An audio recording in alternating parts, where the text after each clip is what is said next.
ناظرین کرام، تاج محل شاہ جہاں پانچواں مغل بادشاہ تھا۔ وہ 17ویں صدی میں ہندوستان کا بادشاہ بنا۔ اس کے دور حکومت کے دوران تعمیر نوکر کی ایک لہر جاری رہی، جس میں دلی اور لال قلعہ بھی شامل ہیں۔ اس کی مشہور تعمیرات میں ایک فن تعمیر تاج محل کی بھی ہے، جو اس نے اپنی چہتی بیوی ممتاز کی یاد میں تعمیر کرایا تھا، اور وہ اس کی پسندیدہ ملکہ بھی تھیں۔ اس کے بطن سے 9 بچوں نے جنم لیا تھا۔ اپنے دور حیات کے دوران اس نے کئی ایک سفر کیے اور کئی ایک سفروں کے دوران شاہ جہاں کی رفاقت سر انجام دی تھی۔ اس کے علاوہ اس کی ذمہ داریوں کی سر انجام دہی میں اس کی معاونت بھی سر انجام دی۔ وہ اپنے رحم دلی اور پارسائی کے لیے مشہور تھی۔ 1929 میں جب ممتاز وفات پا گئی تو شاہ جہاں نے اس کے مقبرے کو ایک شاہکار بنانے کی ٹھانی۔ اس مقصد کے لیے دریائے جمنا کے نزدیک ایک جگہ کا انتخاب کیا اور اپنے خوابوں کے تاج محل کو حقیقت کا روپ دے ڈالا۔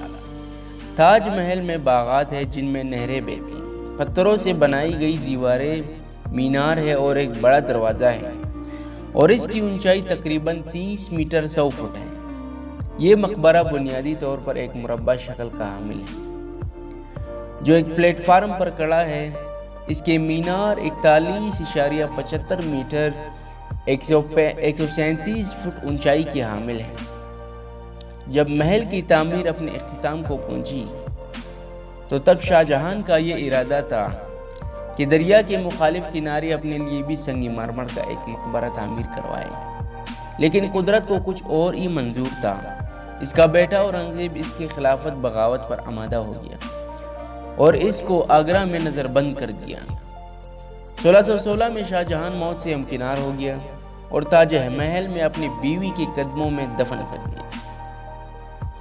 ناظرین کرام، شاہ جہاں کے دور تک مغلوں کی عظیم سلطنت تقریباً پورے برصغیر میں پھیل چکی تھی۔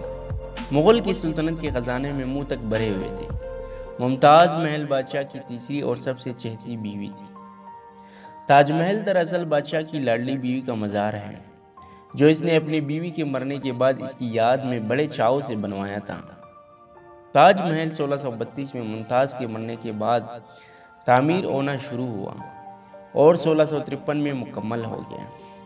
کہتے ہیں تاج محل کی تعمیر میں تقریباً 3 کروڑ 20 لاکھ روپے خرچ ہو گئے تھے اور سلطنت کنگال ہو گئی تھی۔ اسی وجہ سے شاہ جہاں کے بیٹے اورنگزیب نے باب کو تخت سے اتار کر خود قبضہ کر لیا اور شاہ جہاں کو قید خانے میں پھینک دیا، جہاں کھڑکی سے وہ اپنی محبوب بیوی کا مزار دیکھ سکتا تھا۔ تاج محل کی تعمیر استاد احمد لاہوری اور ان کے بہترین کاریگروں نے کی۔